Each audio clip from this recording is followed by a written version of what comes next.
ఈరోజు మా ఇంట్లో నవరాత్రుల్లో 9వ రోజైన నవమి రోజు పూజ నేను మంచిగా శ్రద్ధాభక్తులతో చేసుకున్నానండి.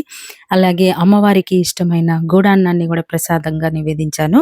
ఈ ప్రసాదం చాలా రుచికరంగా ఉంటుంది.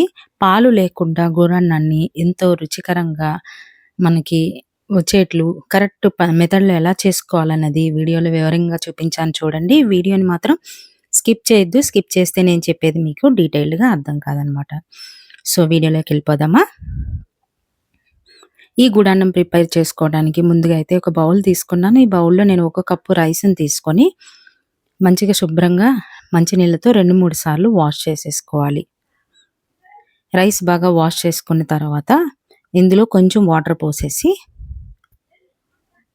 నానబెట్టుకోవాలనమాట. కనీసం ఒక అరగంట అయినా నానితే రైసు మనకి సాఫ్ట్‌గా ఉడుకుతుంది గుడాన్నానికి. సో, హాఫ్ అన్ అవర్ నానిన తర్వాత ఈ రైస్‌ని ఒక కుక్కర్‌లోకి తీసుకుంటున్నాను. నేను తీసుకున్న ఈ ఒక్క కప్పు రైస్‌కి 2 కప్పులు నీళ్ళైతే పోసుకుంటున్నాను. రైస్ అనేది చాలా సాఫ్ట్‌గా ఉడకాలనమాట. సో, మరి మీరు ఒక రైస్ చాలా ఒదిగయ్యే రైస్ అయితే ఇంకొక పావు కప్పు నుంచి అరకప్పు ఎక్స్‌ట్రా పోసుకోవచ్చు. మీడియం ఫ్లేమ్ మీద ఒక 3, 4 విజిల్ రానియండి. ఈలోపు మనం గుడాన్నం చేసుకోవడానికి మంచి వెజిల్‌నైతే తీసుకోవాలి. నేనైతే పొంగల్ చేసే గిన్నెని తీసుకున్నాను. ఇందులో ఒక స్పూన్ నెయ్యి వేసి మనకి నచ్చిన డ్రై ఫ్రూట్స్ వేయించుకోవచ్చు. నేనైతే ఇక్కడ జీడిపప్పులు తీసుకొని వేయించుకుంటున్నాను. నేనైతే 3 స్పూన్లు జీడిపప్పులు వేయించుకున్నాను. మంచిగా గోల్డెన్ బ్రౌన్ కలర్ వచ్చిన తర్వాత గిన్నెలో తీసి పక్కన పెట్టి స్టవ్ ఆఫ్ చేయాలి. ఒక సెపరేట్ గిన్నెలో నేను ఒక కప్పున్నర బెల్లం అయితే వేసుకుంటున్నాను. ఒక అరకప్పు వాటర్ పోసుకున్నాను. బెల్లంని చిన్న చిన్న ముక్కలుగా దంచి పెట్టుకొని ఈ వాటర్‌లో మరగపెట్టాలి. సో, ఈ రైస్ అనేది ఉడికిపోయిందనమాట. సో, విజిల్ పోయిన తర్వాత చూస్తే రైస్ ఇలా సాఫ్ట్‌గా ఉడికిపోయింది. సో, పక్కన బెల్లం మరుగుతూ ఉంటుందనమాట. సిమ్‌లో పెట్టేసి ఇప్పుడు ఈ రైస్‌ని ఈ పొంగల్ తెపాల్లోకి వేసేసి మళ్ళీ స్టవ్ వెలిగించాలి. ఒకసారి కలిపేసుకోవాలి. ఆల్రెడీ నెయ్యి ఉంది కాబట్టి. ఈ బెల్లం మంచిగా కరుగుతుంది చూసారా? ఇప్పుడు వాటర్ అంటే కొంచెం చిక్కపడింది పాకం అనేది. అంటే మరీ పాకంలా అవ్వక్కర్లేదు. జస్ట్ కరిగి కాస్త చిక్కపడితే చాలు బెల్లం కరిగి. సో, నేనైతే ఒక కప్పున్నర తీసుకున్నాను. తీపిగా ఉన్న బెల్లం అయితే కప్పయినా సరిపోతుంది. సో, కొంచెం బాగా తీయగా ఉండే బెల్లం అనమాట. అందుకే కాస్త బెల్లం పాకం పక్కన పెట్టాను. అందాజుగా వేసుకోండి మీ టేస్ట్ అనుసారం బెల్లంని గానీ, ఈ పాకం చేసిన తర్వాత కూడా మనకు కావాల్సినంత వేసుకోవచ్చు. సన్న సెగ మీద పెట్టి ఈ బెల్లము ఈ రైస్‌లో మంచిగా కలిసిపోయేలాగా ఈ విధంగా నీట్‌గా కలుపుకోండి. ఎక్కడైనా ఉండలుగా ఉండుంటే అన్నాన్ని ఈ విధంగా మ్యాష్ చేసుకోవాలి గరిటెతో. అంతా మిక్స్ అవ్వాలనమాట.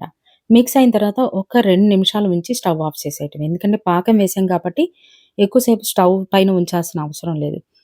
సో, లాస్ట్‌లో ఇందులో మీకు టేస్ట్ అనుసారం 1-2 స్పూన్లు నెయ్యేసేసి కలుపుకున్నారంటే పాకము, బెల్లము, అన్నం కలిసి మంచి టేస్ట్ అయితే ఫ్లేవర్‌ఫుల్‌గా వస్తుంది. కొంచెం లూజ్‌గా ఉంటేనే బావుంటుంది. మరీ గట్టిగా ఉండకూడదనమాట. సో, నేను లాస్ట్‌లో ఇందులో కొద్దిగా పచ్చకర్పూరం వేసుకున్నాను. చాలా కొద్దిగా ఏసుకోండి. లేదంటే చేదొస్తుంది. ఇందులో యాలక్కాయ పొడి కూడా వేస్తున్నాను. సో, పచ్చకర్పూరం, యాలక్కాయ పొడి వేసిన తర్వాత ఒకసారి కలిపేసుకోండి. ఎంత మంచిగా కలిసిపోయిన తర్వాత స్టవ్ ఆఫ్ చేసుకోవాలి. చాలా ఫాస్ట్‌గా అయిపోతుంది ఫ్రెండ్స్. ప్రాసెస్ అనేది చాలా సింపుల్ అండ్ ఈజీగా నేను చూపించానని అనుకుంటున్నాను. నా రెసిపీ మీకు నచ్చిద్దని అనుకుంటున్నాను.